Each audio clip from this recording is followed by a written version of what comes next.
এটা কি? এটা কি? মোমো। ও রাহা, এক মিনিট আবার। মোমো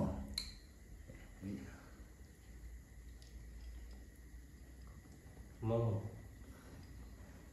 ওইদিকে কিশোর, এটা কি? এতক্ষণ ধরে বানাইতেছো যেটা? এটা মোমো, ওই যে ওইদিকে বানাচ্ছে আর ওই যে ওইখানে বানাচ্ছে। এটা বানানো রেডি হয়েছে, এই জন্য একটা টেস্ট করে দেখি কিরকম লাগে। তুমি বলো তো, এটা কি কি দিয়ে বানায় এই জিনিসটা? এই যে খাবারটা বানাইতেছো মোমো, এটা কি কি? এখানে কি কি আছে? এখানে আছে আপনার বাঁধাকপি, তারপরে পেঁয়াজ, মাংস, আজিনোমোটর, আর একটা পাওয়া যায়, এটার কয় আজিনোমোটো কয়, তারপরে লবণ। আজিনোমোটোটা কি মিষ্টি? মিষ্টি না, এটা লবণ লবণ লবণ লবণ লাগে না? ওরা খুব মজা পাচ্ছে এটা না?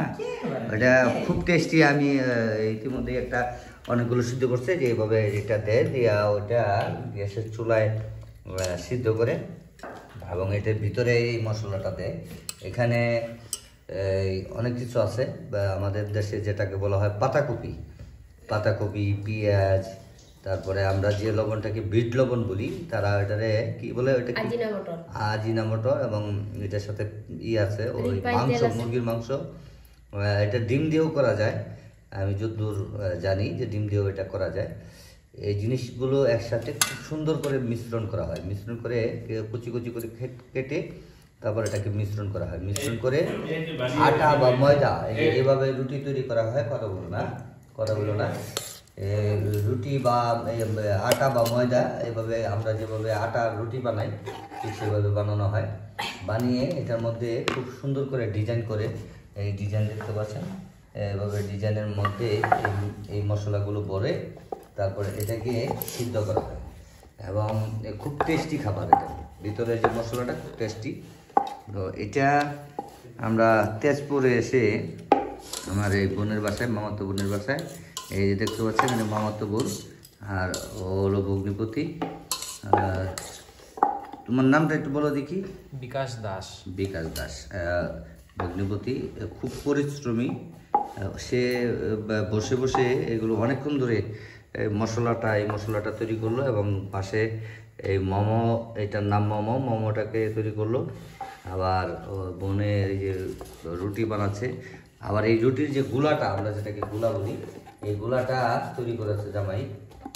করে এটা এই পাতিলায় ভরে তারপর এটা ঢাকনা দিয়ে, এটার সিস্টেমটা সুন্দর। এই যে ঢাকনা আছে, এই যে এটা আছে, আমরা এটার মধ্যে অনেক সময় এই ধরনের পাত্রে ওটা ছিদ্র থাকে না, ছিদ্র ছাড়া, যেটাকে রাইস কুকার বলা হয়, ঠিক সেই সিস্টেমই, কিন্তু নিচে দিয়ে ওইটা ছিদ্র করা। আমার মনে হয় এই নিচের পাত্রটা কি জল দেওয়া, নিচের যে পাত্রটা, সেই পাত্রটাতে মাংস আছে এবং রান্না হচ্ছে মাংস, সেই সাথে উপরের পাত্রগুলোতে ছিদ্র ওইটা দিয়ে যে হাওয়াটা ওঠে, যে বাষ্পটা ওঠে, এই বাষ্পতে এটা সিদ্ধ করা হয়, এবং সিদ্ধ করে সেটা খাবারের জন্য পরিবেশন করা হয়। অত্যন্ত মজাদায়ক। দেখতে পাচ্ছেন এই যে এটা এই পাত্রে রাখা হয়েছে, এবং গরম, এই যে গরম বাষ্প উঠছে। এটা অত্যন্ত মজাদার এবং সুস্বাদু, খুব সুন্দর একটা জিনিস।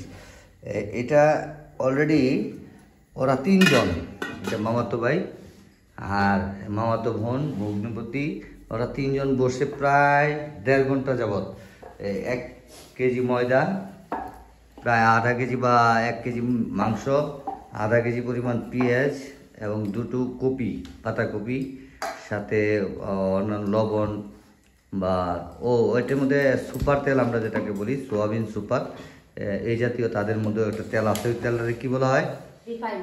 রিফাইন তেল, যেটাকে আমরা সুপার তেল বলি। এই রিফাইন তেল মিশ্রণ করে তারপরে এটা তৈরি করা হয়। খুব সুস্বাদু খাবার। এই যে দেখলেন, যারা দেখবেন ভিডিওটি, তারা অবশ্যই এটা তৈরি করে খাবেন। এবং আমিও বাংলাদেশে গিয়ে আমার মেয়েকে এই ফর্মুলাটা বলে দিলে ও বানাতে পারবে আশা করি। এবং এটা আমাদের দেশে সাধারণত, আমি যতদূর জানি, চাইনিজ হোটেল রেস্তোরাঁগুলোতে তৈরি করা হয়, কিংবা অনেকের পরিবারেও তৈরি করা হয়। এটা আমরা সাধারণত বাংলাদেশে যে রোল বলি, যেটাকে অনেকটা সেটার মতোই এটা ফুল আকারে তৈরি করা হয়, কিন্তু রোলগুলা অন্যভাবে তৈরি করা, আর রোলগুলাতে অন্যান্য সবজি দেওয়া হয়, আর এটাতে অন্য সবজি দেওয়া হয় না, এগুলোই দেওয়া হয়। অনেক সময় ডিমও দেওয়া হয় এটার মধ্যে দিয়ে তৈরি করা হয়। তো যাই হোক, আমরা ওইটা বাংলাদেশে এসে এই জিনিসটা তৈরি করে খাবো সবাই মিলে। আর যেটা বিশেষ করে যে কথাটি বলতে চেয়েছিলাম, এটি আমাদের দেশে বিকেলের টিফিন অথবা সকালের টিফিন হিসেবে খাওয়া হয়। হ্যাঁ, কিন্তু এই দেশে এটি আসামের তেজপুর অঞ্চলের তেজপুরে যে এটি বসানো হচ্ছে, সুন্দর একটি জিনিস দেখুন বসানোর ব্যবস্থা করেছে। তেজপুর অঞ্চলে এটি এই 1 কেজি ময়দা, মাংস বা অন্যান্য সামগ্রী দ্বারা তৈরি করে 3 জন 4 জন 5 জন মিলে আমরা ভাত খাই, আর ওরা এটা খায়। তো এটা যে জিনিসটা দেখতে পাচ্ছেন, মুরগির মাংস সিদ্ধ করা হচ্ছে মশলা দিয়ে মাখিয়ে, এবং এটার যে ইটা হবে এটা স্যুপের মতো, এইটার পাপে ওই পিঠাগুলো তৈরি হবে। চমৎকার একটা পদ্ধতি। এবং আমি জানি না এটা কলকাতায় এই যন্ত্রটা পাবো কিনা, এটা বাসনটা পাবো, এটার মুখাটা খোলা যায় না, এটা পাবো। এইটাও প্রায় তৈরি হয়ে গেছে, সিদ্ধ হয়ে গেছে প্রায়। তো যাই হোক, এই পদ্ধতিটা আমাদের দেশে আছে কিনা, না থাকলে আমাদেরকে বানিয়ে নিতে হবে। তো এটা আমরা বিকেলের টিফিন বা সকালের টিফিন হিসেবে আমরা হয়তো 2 পিস 3 পিস 4 পিস খাই, কিন্তু এই অঞ্চলের আসাম এবং এই কি কয় ওই জায়গাটা যে অরুণাচল প্রদেশে এটাকে ভাতের মতো করে খাওয়া হয়, এবং এমন জিনিস, এটা অত্যন্ত মজাদার একটা জিনিস। যাই হোক, ভিডিওটি দীর্ঘ সময় দেখলেন আপনারা, যদি ভালো লাগে লাইক কমেন্টস করে শেয়ার করবেন, এবং অবশ্যই আমার এই ইউটিউব চ্যানেলটি এবং এই ভিডিওটিকে আপনারা পছন্দ করবেন এই প্রত্যাশা করে সবাইকে শুভকামনা এবং শুভেচ্ছা জানিয়ে শেষ করছি। ধন্যবাদ, ভালো থাকবেন, শুভকামনা।